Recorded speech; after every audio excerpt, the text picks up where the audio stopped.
Hey everyone, how's it going? Today, I want to share a strange incident that happened on campus 15 years ago, one that was completely sealed off. If you believe in those mutated creatures from movies like Godzilla and such, then you'll definitely understand my fear at that moment. This story is old, almost 15 years old at this point. To this day it remains probably the single most unexplained event in my entire life. Those who witnessed it seldom, if ever, speak about it. All these years later, and I'm still not sure what to make of it, so I figured posting it here may lead to some answers. I was in 6th grade at the time, but my memory of the day is as vivid now as it was then, much to my dismay. I've suffered from nightmares on and off ever since, and the true extent on my mental well-being may never be truly known. It started like any other day, with me grumpily walking to catch the school bus, and nearly missing it as per norm. It was mid-September at the time, with tempered winds and comforting warmth renowned of early autumn. The place I grew up in was a small Midwestern town in the central United States. The whole school had only maybe 200 kids in it in grades 1 through 8, and my bus only brought around 20 to 30 of us. My friends Scotty and Lamar hopped on at the second stop, and the three of us discussed Yu-Gi-Oh cards most of the way to school. Maybe most of this is irrelevant, but I think it's important to emphasize how boring and routinely this whole day began. It made what happened later that much stranger. It wasn't until lunch that something finally happened. I'd met up with Scotty, Lamar, and a few of our other friends.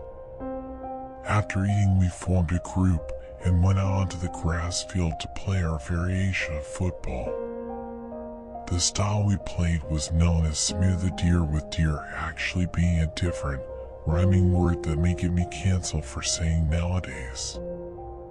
For those that don't know, it was basically American football but with more youthful angst.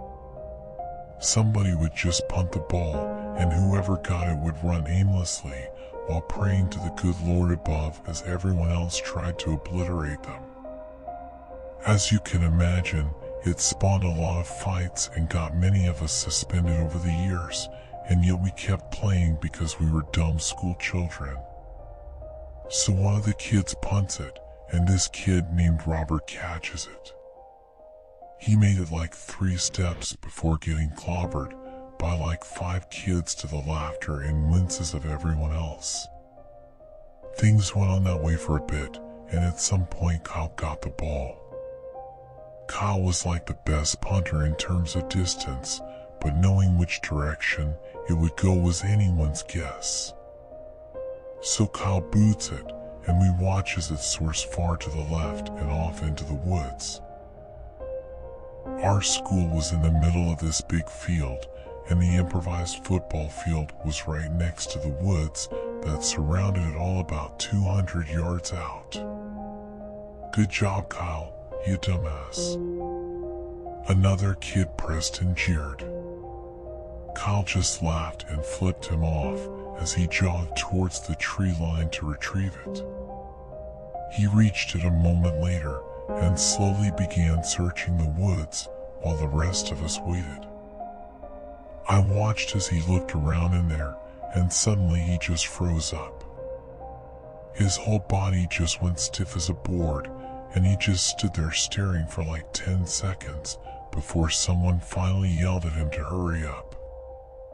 Kyle didn't budge, nor react to the insult in any way. Another few seconds passed before he slowly turned back to face us. That's when I noticed the slack-mouthed, wide-eyed expression on his face. "Damn, Kyle, you shit your pants or something?" Carlos said with a laugh, but Kyle's expression didn't falter. He then quickly glanced back at the woods. A split second later, and he fell onto his back, scrambling backwards and muttering frantically. He was met with a chorus of laughter from the others. Without pausing at all, Kyle just walked quickly back towards the school without another word. The others made jokes and laughed, but his reaction really unsettled me. The horror on his face appeared genuine, and I'd never seen him look like that. Kyle was the type to never seem afraid of anything, and seeing him react like he did was downright worrying. Scotty and I then silently approached the spot that Kyle had gone to, both of us now a bit hesitant.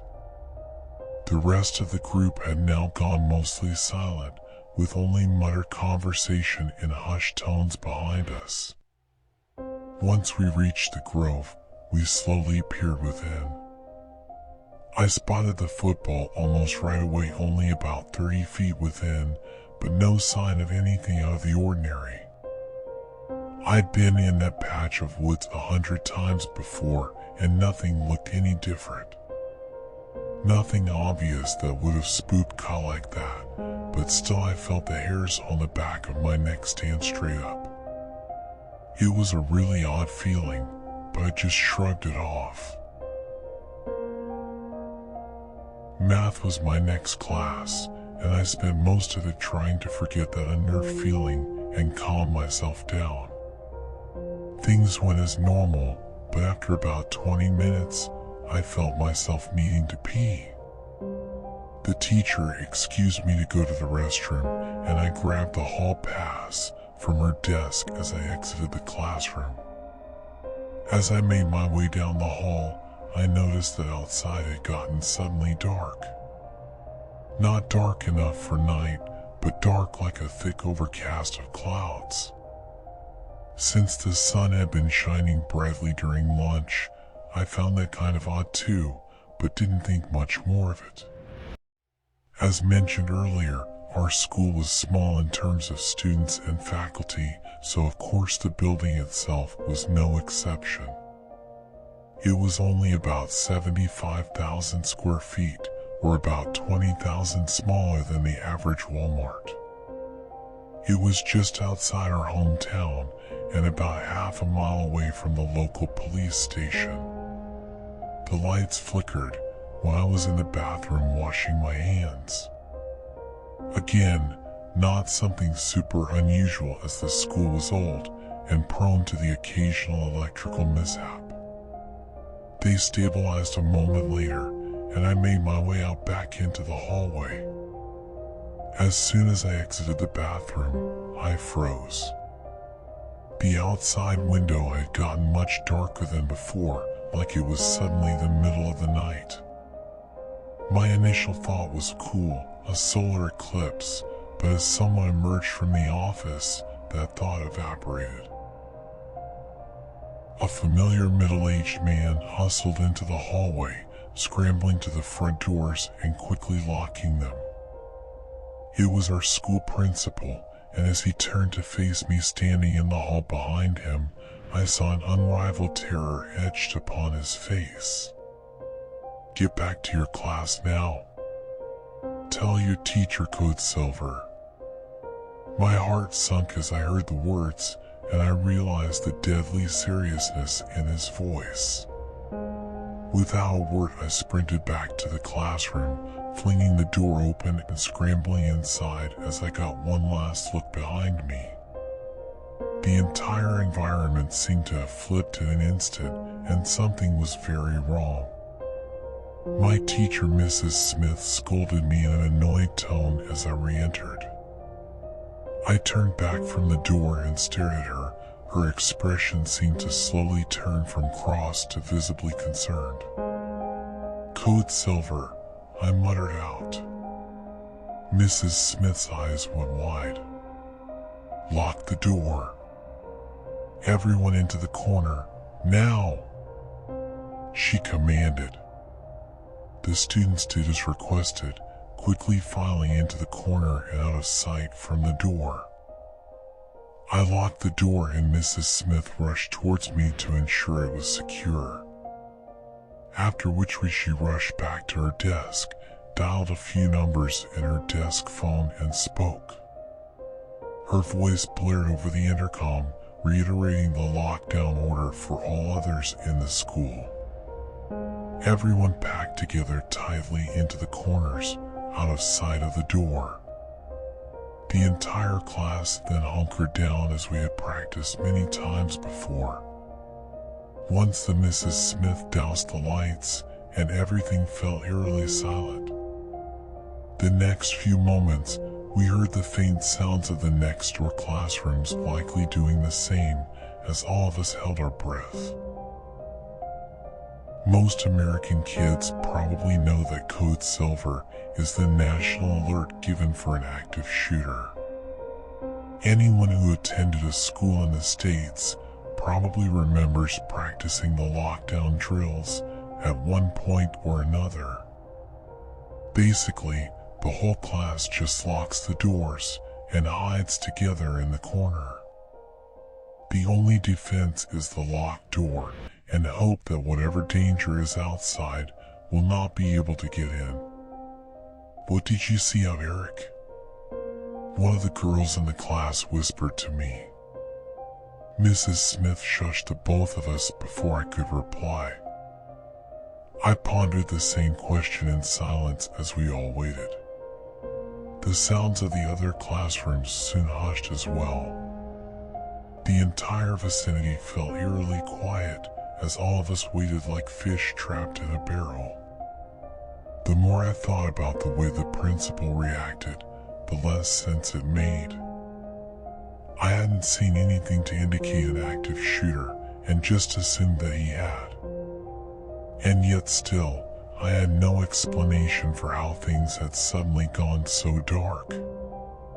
It wasn't like a school shooter could affect the weather, and the windows were far too large for someone to have covered them so quickly. Something very different was happening. The hallway lights extinguished a few minutes later, leaving us alone in silence and sudden complete darkness. Even the windows in the classroom didn't show any light from beyond, and the darkness became so thick I could barely see my own hand in front of my face. We stayed like that for several minutes before a sudden calamity struck. It sounded like the shattering of glass and creaking of metal.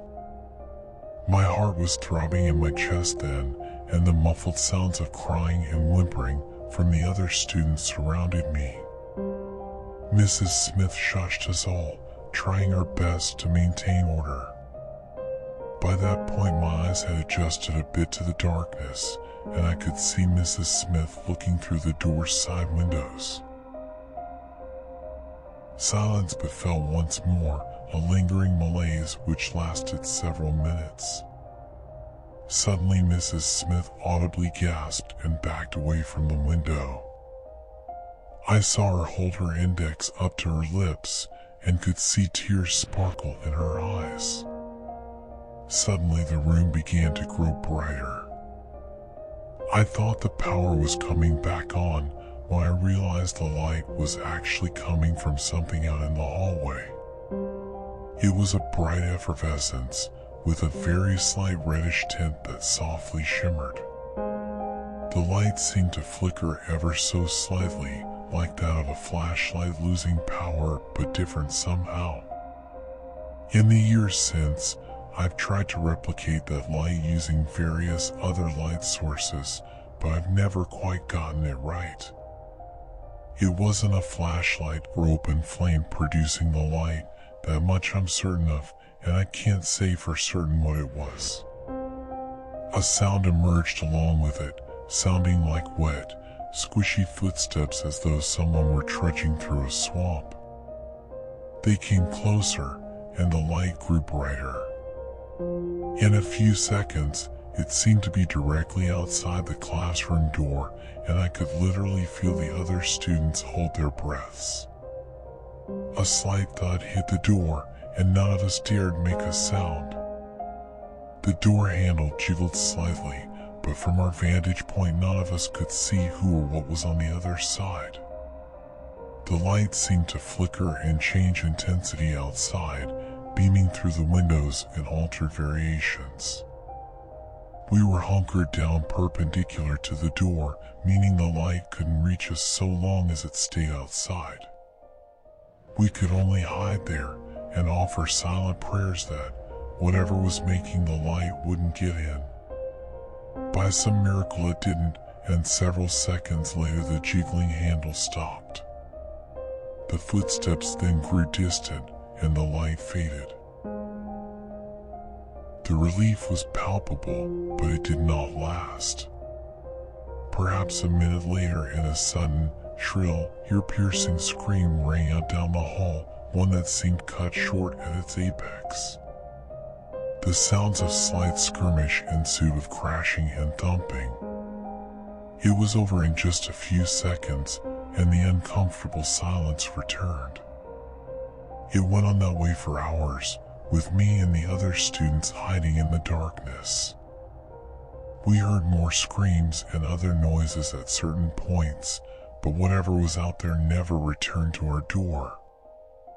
At some point the darkness outside finally relented, and it seemed as though the sun was beginning to rise. I know that wasn't the case, because my wristwatch told me it was just before 5 p.m. Seeming to affirm that discovery was the fact that the sun was still high in the sky and not anywhere near the horizon. A few minutes later, and the sounds of police sirens emerged. Dozens of police and even a SWAT team swarmed the building soon after, ushering all of us out from within room by room. The sense of relief was indescribable as they let us out, but not without a modicum of confusion. Several windows and doors were shattered, and parts of the hallways had been damaged as well, with parts of the hall even appearing melted. Some of the lockers were slumped and malformed, like an intense heat had been focused on them. I don't know how that would be possible without causing a fire, but that's apparently what had happened. Once I finally stepped outside, I found my parents waiting for me along with my older sister. They hugged me tighter than ever before, as dozens of other families around us did the same. Behind us, I noticed the police sectioning off the school with barriers and tape, as though it were an active crime scene. I questioned my parents on what had happened, but they didn't say much. We returned home and allowed the cops to conduct their investigation, and that's when everything got a lot stranger. Later that same day, I started feeling nauseous and proceeded to puke my guts out for the remainder of the evening. The headache I got then was by far the worst I've ever experienced. My parents at first thought it was an aftermath of the trauma, until some of the other parents said the same thing happened to their kids. Before I even knew what was happening, a bunch of dudes in biohazard equipment show up. They run a bunch of tests on me and tell me to remain calm. My parents and sister were separated from me, and I didn't see them for several days afterwards. The obvious concern was that myself and the other kids that felt sick had contracted some sort of virus, and with the previous events at the school, people were worried it was some sort of bioweapon terrorist attack. Thankfully, I woke up the following day feeling loads better. The medical personnel continued running tests, but everything looked relatively normal. Eventually, they made the discovery that our sickness was not due to a viral agent, bacteria, or mold, but instead due to radiation exposure. Thankfully, it wasn't enough to do serious, long-term damage, but obviously explaining it was another matter entirely, one which we have yet to resolve. Our school was closed for almost a month after this event, which at the time was fantastic news for me.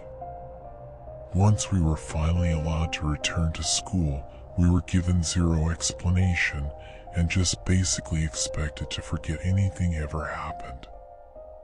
There were never any news reports, nor interviews or articles of any kind. It's like the whole thing never happened, and were it not for the memories of those who lived through it, there would not be any record at all. Kyle, the same kid from earlier, ended up not showing up for his English class directly following lunch period. For a while, people thought he had something to do with the lockdown, and maybe he did, but I doubt we'll ever know now.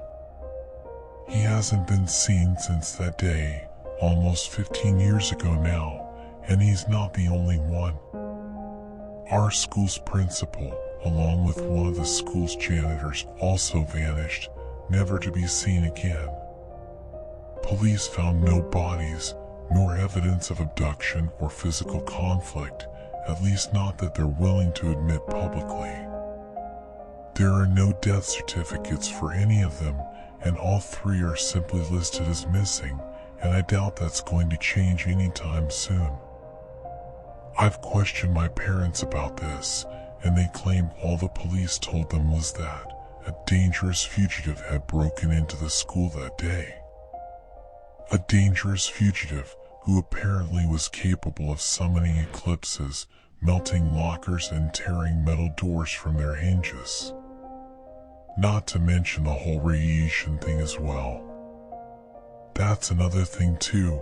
There is no record of a solar eclipse on that day, and I've looked everywhere I can think to. We weren't allowed anywhere near the school for weeks afterwards.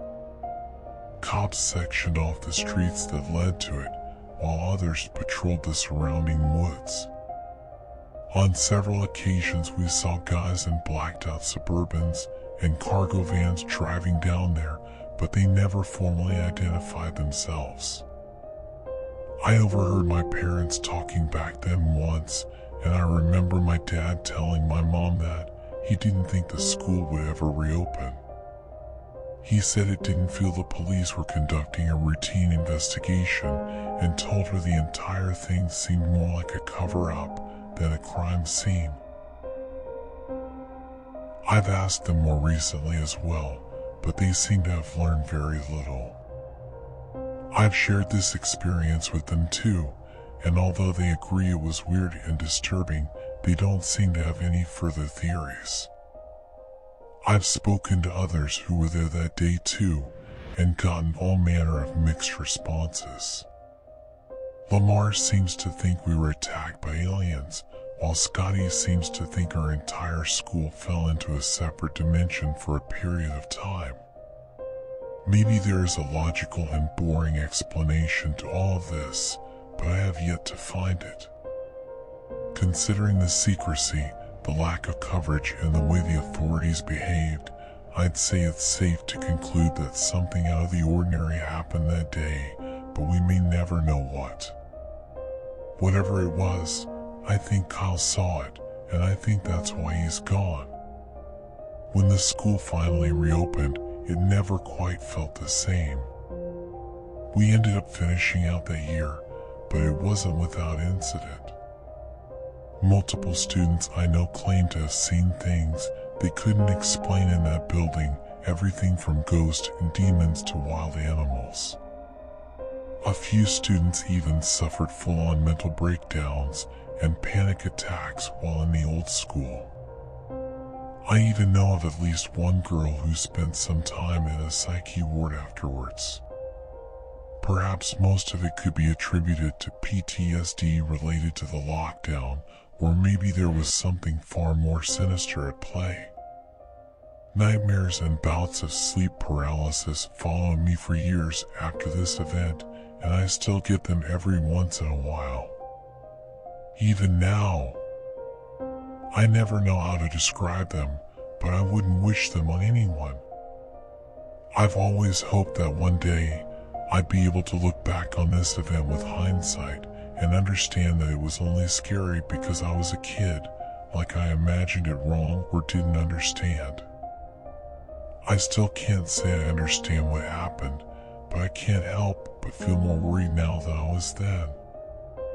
As a kid, life goes on and you forget, but as an adult you end up just ruminating on it over and over until coming to a worrying realization. We as humans set up these systems, ways of life and comfort zones, but there are things out there that can and sometimes will bypass all of them. Things that are far beyond our understanding that we have little power against, and sometimes we got shown firsthand what those things are truly capable of.